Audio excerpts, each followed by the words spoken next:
છોટાઉદેપુરના નસવાડીના ડુંગર વિસ્તારની અંદર હરખોડ કુંડા ડામર રોડના નિર્માણ કાર્યમાં ભ્રષ્ટાચાર થયો હોવાના લોકો દ્વારા ચર્ચા થઈ રહી છે।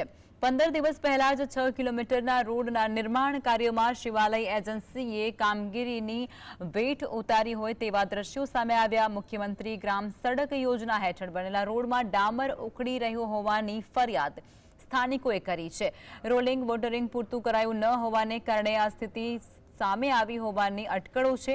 સ્થાનિકોએ અગાઉ પણ વિડીયોના માધ્યમથી આ માર્ગ અને બાંધકામ વિભાગને જાણ કરી છતાં પણ કોઈ ખાસ પગલાં નથી લેવાયા।